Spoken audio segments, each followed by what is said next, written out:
अस्सलाम वालेकुम नाजरीन, मैं हूं मोहम्मद अदील और आप लोग देख रहे हैं मेरा यूट्यूब चैनल एम इन्हास। तो नाजरीन, आज का व्लॉग स्टार्ट करते हैं जी पंजाब की बदलती हुई सियासी सूरत हाल के मुताबिक, जो कि तकरीबन आज 12 घंटे से ज़्यादा का टाइम गुजर चुका है कि पंजाब के अंदर जो सियासी रस्साकशी है वो बड़े अरूज के ऊपर है।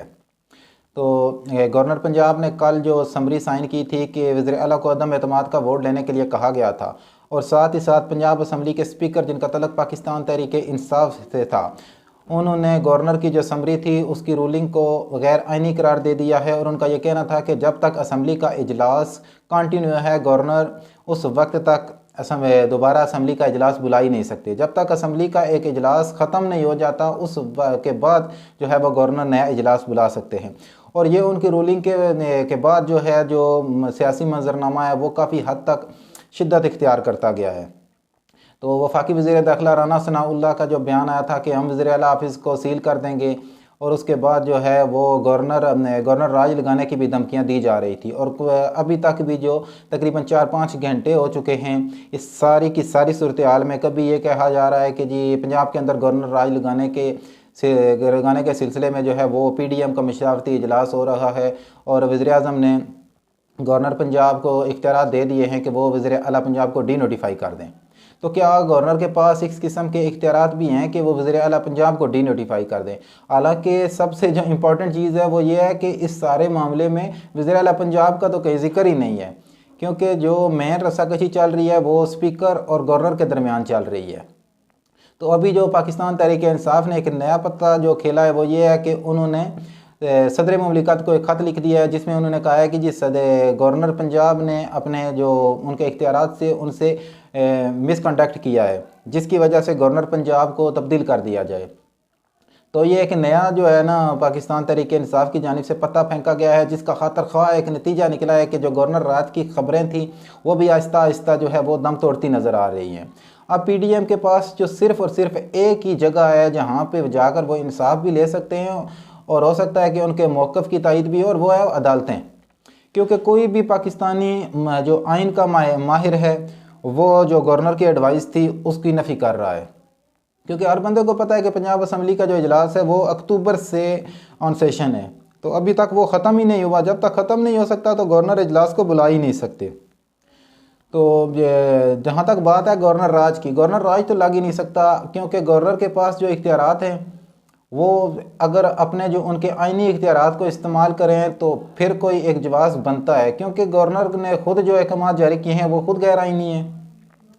तो इस सारी सूरत हाल के अंदर जो है वो पंजाब असम्बली का जो इजलास है जो आज गवर्नर ने बुलाया था 4 बजे, वो तो हुआ ही नहीं है। और अब जो इनकी जितने भी बढ़कें थी, दावे थे कि हम ये कर देंगे, हम फ़लाँ को गिरफ़्तार करेंगे, फ़लाँ की वज़ीर आला ऑफिस का गिराव करेंगे या वज़ीर आला ऑफिस को सील कर देंगे, ये सारी की सारी गिदड़ बख्तियाँ जो थी ये सारी की सारी ख़त्म हो चुकी हैं। तो अब जो असल गेम है वो स्टार्ट हो गई है, क्योंकि पाकिस्तान तहरीक इंसाफ तो कह रही है कि हम तहरीक अदम एतमाद से तो मुकर नहीं रहे। तहरीक अदम एतमाद जुम्मे को स्पीकर ने जो सेशन बुलाया है वो कह रहे हैं कि हम हफ्ते वाले दिन जो है वो अदम एतमाद करवा लेते हैं। लेकिन अब जो अदम एतमाद के हवाले से सबसे बड़ी जो गेम की है, या जिसको कह लें कि एक जिसके मतलब सब लोगों को शक व शुबात थे, वो थे काफ लीग के ऊपर और परवेज़ इलाही के ऊपर। तो अभी कुछ ही देर पहले जो काफ लीग का पार्लिमानी पार्टी का जो इजलास हुआ है, जितने भी उनके 10 के 10 MPA हैं उन्होंने तमाम तर अपने फैसलों का इख्तियार जो है वो परवेज़ इलाही को दे दिया है। तो अब ये तो वाज़ेह हो चुका है, क्योंकि अदम एतमाद की जब तहरीक आएगी या एतमाद का वोट आएगा, वोट ऑफ नो कॉन्फिडेंस या वोट ऑफ कॉन्फिडेंस, तो इन दोनों सूरतों में जो है वो परवेज़ इलाही साहब को अपने 186 नंबर पूरे करने हैं। तो जहाँ तक तल्लक है काफ लीग का, तो उन्होंने आज ही अपना ये तकरीबन हर चीज़ साफ साफ कह दी है। परवेज़ इलाही को उन्होंने इख्तियारात दे दिए हैं। तो उस सूरत हाल में आप जो ये मौजूदा सेटअप है PTI का, उसमें तकरीबन इनके 190 अरकान बन रहे हैं। अगर स्पीकर और डिप्टी स्पीकर वोट नहीं डालते तो फिर भी 188 हैं। तो मुस्लिम लीग, नून और PDM की जमातों के लिए अब दर्द सर बन चुका है कि वो किस तरह 186 अरकान को पूरे करेंगे, क्योंकि उनके तादाद तो 170 के करीब है। तो जहाँ तक तल्लक है तहरीक अदम एतमाद का, वो तो तकरीबन आज ही ठुस हो गई है, क्योंकि उसमें तो जान ही नहीं रही। मुस्लिम लीग, नून और PDM का जो बयानिया था जिसको वो परवान चढ़ा रहे थे, और उनका जो मास्टरमाइंड थे आसफ अली जरदारी साहब, आज तकरीबन वो भी बेबस हो गए हैं। चौधरी शुजात से उनकी जितनी भी मुलाकातें हुई हैं या काफ लीग के जितने भी लोगों से, वो सारी की सारी आज तकरीबन रायगां चली गई हैं। दूसरी तरफ अगर परवेज़ इलाही साहब का देखा जाए तो उनको पता है कि मेरा जो मुस्तकबिल है वो तहरीक इंसाफ के साथ है। तहरीक इंसाफ के साथ उनकी सीट एडजस्टमेंट भी हो रही है नेक्स्ट इलेक्शन के लिए।